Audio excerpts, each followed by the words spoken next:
Terima kasih pemirsa, Anda masih bersama kami dalam Berita Papua. Bagi Anda yang baru bergabung, kami akan menyajikan kembali 3 berita utama hari ini.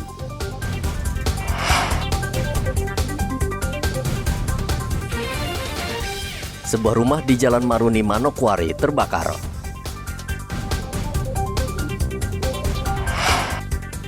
Warga Arfai digegerkan dengan penemuan jasad wanita di semak-semak, diduga korban pembunuhan.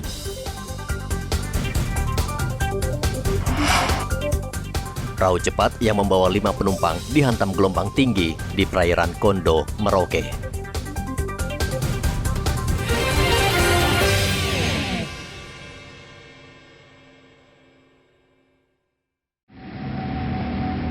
Disperindak Kabupaten Mimika tengah mengawasi dengan ketat 4 SPBU untuk memastikan penyaluran BBM berjalan sesuai dengan ketentuan pemerintah. Salah satu pengawasan yang dilakukan Disperindak adalah batas pembelian BBM untuk kendaraan roda 4. Saat ini ada 6 SPBU di kota Timika, namun 2 SPBU dikhususkan untuk menjual BBM ke sektor industri, sehingga hanya 4 SPBU yang diawasi Disperindak dalam penyaluran BBM bersubsidi. Untuk memastikan ketersediaan stok BBM, Disperindak juga akan mengeluarkan surat rekomendasi kepada warga bila ingin membeli BBM dengan jumlah banyak. Seperti sudah diatur bahwa untuk truk itu kan di SP2, SPB2. Senudin menerima pick-up, sedangkan Kilo 8 menerima jirigen dan truk itu peti kemas, pelabuhan punya, itu sudah dibagi. Nah, untuk truk yang di SP2, kalau mereka kehabisan di SP2, mereka bisa mengisi di SPBU Nawar. Kalau untuk kendaraan sudah ditentukan, sudah ditentukan untuk kendaraan. Sudah ada aturan misalnya. Nah, yang ditentukan oleh dinas menggunakan rekomendasi itu yang jerigen. Dan itu hanya untuk SPBU Nawaripi dan SPBU Kilo 8. Kan ada beberapa penggunaan BBM yang harus jerigen. Nah, itu yang kita saat mereka ingin membeli menggunakan jerigen itu harus membawa rekomendasi dari beberapa instansi yang sudah ditunjuk. Seperti kami di Disperindak itu akan melayani kendaraan-kendaraan yang di daratnya, seperti ada pengusaha-pengusaha hikal, pemotong-pemotong kayu, terus pengusaha ternakan babi yang menggunakan alkon, itu kan mereka harus menggunakan itu, membeli BBM dengan menggunakan jerigen. Nah, itu kita layani menggunakan Surat rekomendasi. Mereka bisa membeli dengan jerigen tapi membawa rekomendasi dari kami. Nanti kalau untuk nelayan-nelayan dari perhubungan. Disperindak tidak segan-segan memberikan teguran dan memproses secara hukum terhadap pemilik kendaraan yang sengaja memodifikasi tangki kendaraan agar bisa menampung BBM dalam jumlah yang banyak. Dari Mimika, Papua, Igobat Momolin melaporkan. Dinas Perindustrian dan Perdagangan Kabupaten Mimika juga rutin memantau harga sejumlah bahan pokok di pasar sentral. Dari hasil pemantauan, harga beberapa jenis bahan pokok mengalami kenaikan setelah pemerintah mengumumkan kenaikan harga BBM. Namun secara umum, harga bahan pokok di pasar sentral Mimika masih stabil. Barang kebutuhan pokok yang mengalami kenaikan disebabkan pasokan yang memang berkurang. Seperti beberapa jenis cabai yang stoknya menipis akibat petani gagal panen karena curah hujan yang tinggi. Khusus untuk cabai itu kan tergantung stoknya ada.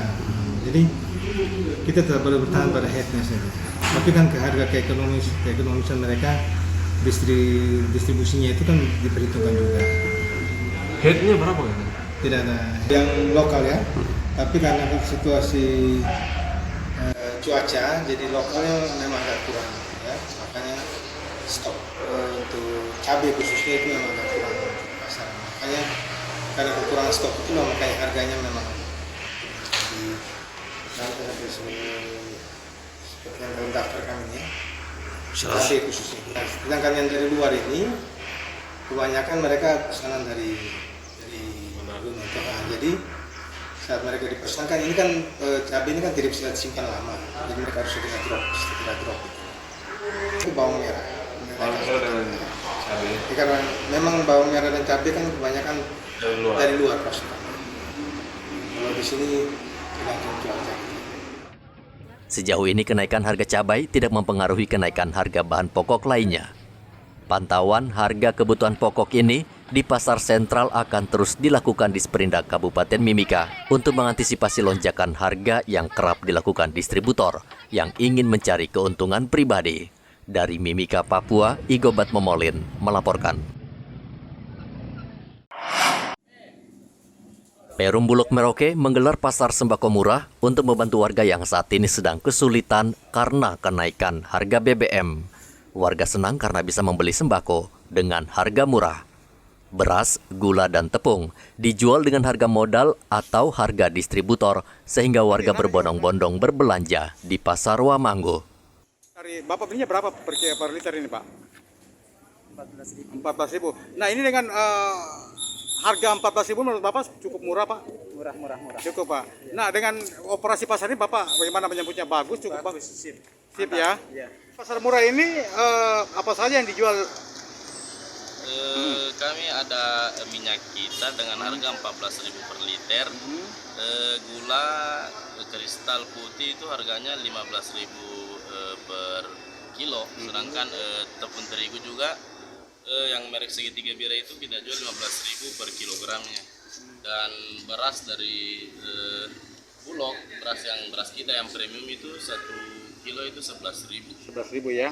Nah, kalau untuk minat sendiri warga gimana untuk minat belanjanya? Minat belanja dari keluarga masyarakat Merauke pun itu kemarin pas awal buka itu sampai 50 karton, hampir 600 liter itu satu harinya. Kalau untuk sampai dengan saat ini gimana minat masyarakat masih cukup tinggi? Sampai saat ini minat masyarakat ada beberapa yang setiap pagi ambil 2 karton. Bahkan kemarin ada yang ambil 10 karton yang untuk penggunaan gorengan ini. Gorengan ya. Operasi pasar seperti ini diharapkan terus dilakukan pemerintah agar meringankan beban masyarakat yang semakin bertambah akibat kenaikan harga BBM. Muhammad Ridwan melaporkan dari Merauke, Papua. Pemirsa, informasi tadi sekaligus mengakhiri jumpa kita pada pagi hari ini. Saya Graciela Taime, mewakili kerabat kerja yang bertugas menyampaikan terima kasih, selamat beraktivitas, sampai jumpa. Wanyambe.